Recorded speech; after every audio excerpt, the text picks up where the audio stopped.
Hello, this is my GCSE Science, and welcome to this new topic on using resources. In this video, we're going to discuss the idea of sustainable development, and look at how we use the Earth's resources, compare the difference between finite and renewable resources, and understand how that links to sustainability. Everything humans need to live, such as warmth, shelter, food, and transport, is provided by the Earth's resources. Some of these resources occur naturally, such as the air we breathe, the water we drink. But others are synthetic, meaning they're man-made, such as clothes, shelter, food, fuel, electricity, and medicines. But although they're man-made, they still use valuable natural resources. Almost everything that involves making natural resources into things we need to live involve chemical reactions.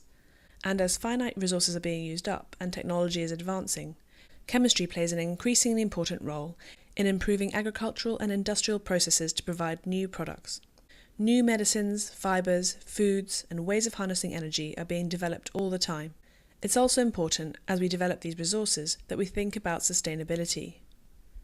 Sustainable development is development that meets the needs of current generations, us, without compromising the ability of future generations to meet their own needs, your children and grandchildren, for example. This means that we can't rely just on the finite resources which we mainly rely on now, because these might not be available in future generations. Instead, we need to use more resources that can be replenished or renewed easily, or which are in endless supply, such as sunlight and wind. Natural resources can be finite, which means they run out, or renewable, which means they can be replaced quite easily. And it's important that you know the difference between the two. So let's look at some examples of things, and look at what type of resources they come from. There's almost always a tag on your clothing, and this tells you what type of fibres are used to make your clothes. Lots of t-shirts are cotton, which come from cotton plants. You might have a woolen jumper, which comes from a sheep or similar animals. But there are also a lot of synthetic materials, such as nylon, lycra, and polyester, and these fibres are actually made from crude oil. Most strong buildings are made from some sort of stone. Originally, back in the day, this would have been mined straight from the ground. But sand and clay can also be used to make bricks and cement. However, we don't have an endless supply of things like rocks, so we may have to find alternatives. One alternative building material is timber, which is wood, which comes from trees. Trees are an interesting one, because they're theoretically a renewable resource, as they can be replanted. But some trees grow much slower than others, so some types of trees are much more renewable than others. To make electricity, at the moment we rely mainly on coal, oil, and natural gas, but these are finite resources.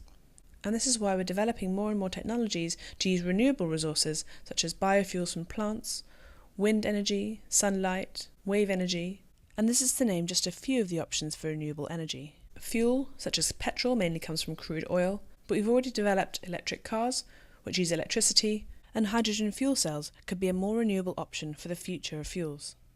This list is by no means exhaustive, but it's here as an example to allow you to compare the different types of resources that can be used to make the same product. In the exam, you may be given a table similar to this to analyse. And it's important that you can distinguish between finite and renewable resources.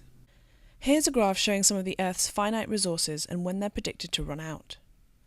Note that the top bar for each resource refers to the date that they'll run out if we continue to use them at the exact same rate as we are using them now, and the bottom bar shows how long they would last if we keep increasing our use at the same pace as we have been in the last few years. As you can see, many of the metals on this graph, which are used for jewellery, electrical wires, batteries, light bulb filaments, sports equipment, saucepans, etc., will run out in the next 10 to 20 years, and almost all of them will run out in your lifetimes. The fossil fuels at the top of the graph are oil, gas and coal, and while these may last a bit longer, at the current increasing rate of use, they will all run out in the next 30 to 40 years. Hopefully, this really highlights the need to find renewable and therefore sustainable alternatives, as none of these resources will be able to be replenished for thousands of years. And that's it for this video about sustainable development. Here are some keywords for you to learn, and I look forward to seeing you again next time at mygcsescience.com.